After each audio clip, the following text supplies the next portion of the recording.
Well, Israel has tonight announced the Rafah border crossing from Gaza into Egypt will reopen in the coming days for Palestinian residents who want to leave the enclave. Let's get the latest with our Middle East correspondent Matthew Doran, who joins me now from Jerusalem. Matt, firstly, what does this announcement mean for the Rafah crossing?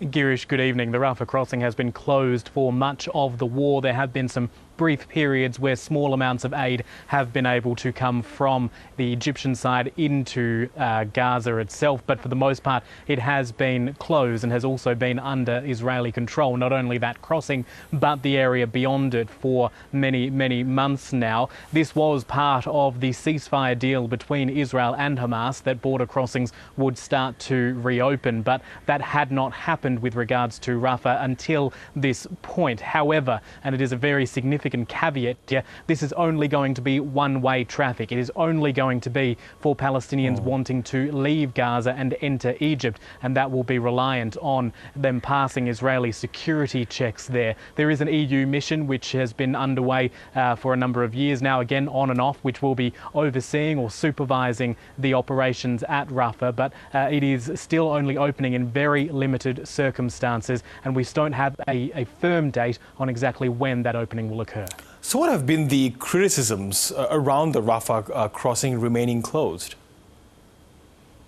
Well, the ceasefire deal did specify that aid crossings into Gaza would reopen to allow much more aid to enter the Strip. And we are still hearing that criticism to this very day, that very much too few trucks are entering Gaza, carrying too little aid to really make much of a difference with regards to the humanitarian crisis on the ground. Of course, agencies are welcoming what has been getting in, but they are saying that it is too little and it is too late. And if we cast our mind back to last week, some of the inclement weather which hit this part of the world, you can see the dire need for things like extra shelter supplies, which are going into these tent communities that have sprung up right across the Strip. Many of those communities hit very hard by heavy rains and being flooded. So this is the situation which is at hand, and why many within the humanitarian community, but also Hamas itself, have been demanding that Rafah be opened to that two-way traffic, particularly with that aid coming in, rather than relying solely on the aid crossings that come from Israel. Kerem Shalom being the main one, almost down towards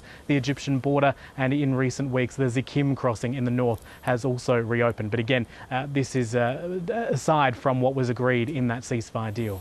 And finally, Matt, what can you tell us about the search for the remains of the last two Israeli hostages?